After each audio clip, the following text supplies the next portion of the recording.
ទៅមើលគេពងបងស្នាញ់បងប្អូនខ្ញុំនេះហើយតែចង់ឃើញអ្នកបងស្នាញ់ត្រូវដើរកាត់ឆ្លងទឹកបងប្អូនមិនមែនជិះទូកអីណាគឺខ្ញុំដើរកាត់ទឹកហ្មងគេមើលដើរកណ្ដាលទឹកអូជ្រៅទៅបងប្អូនតែឥឡូវយើងទៅមើលអត់មើលស្មាត់យើងបានអត់ចឹងណាបងប្អូនអូកន្លែងស្រះខ្លាំង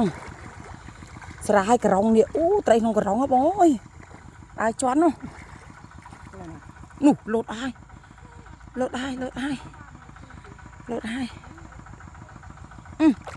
ហើយខ្ញុំឡោនោះត្រីអូលំហែងបងប្អូនអើយស្ងាញ់ណាក៏ពេញលេងដែរបងប្អូនអូស្មាច់មកអូនជួយមកត្រីក្នុងស្រះលោកស្មាច់មកអូបងប្អូនអ្នកគាត់តែឃើញតែក្បាលមកនឹងត្រីម៉ាន់ហ៊ុននេះបងប្អូនអូយហោះមកគេទៅមកត្រីនៅតាមស្រះហ្នឹងយើងបងបដើស្មាច់គេមកបដើទៅត្រីផ្អើមកគេមានណែស្មាច់ប្រយ័ត្ននេះគេឡើងផុតមកអូឡើងពេញ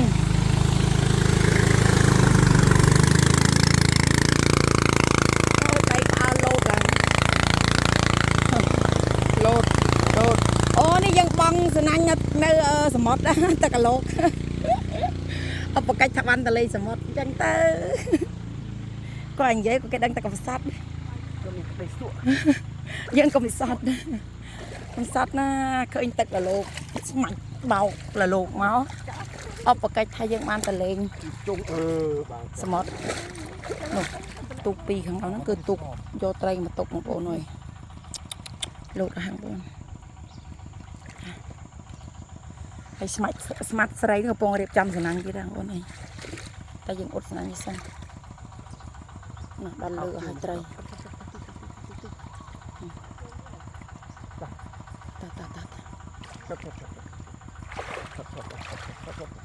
អូស្អីគេអីកៅចុះស្ងាត់មាត់កពោតអូជាអត់ដៃសាច់ក្រឹបអត់កពោតបីណាមុំហៅកូនចៅទៅលើអើយបងប្អូនអូហើយអូជាប់អារោះនោះមែនទេរបូតឲ្យត្រីគ្នាសល់ទេចាប់ស្តាក់អីក៏ប៉ុណ្ណាណៃមកអូបងប្អូននេះរវើកស្នាញ់ណាក៏ត្រីដែរបងប្អូនអើយនេះស្ទឹងនៅក្រៅស្នាញ់បងប្អូននៅវាអូមកអញ្ចឹងរហូតបងប្អូនអើយនៅក្នុងមិន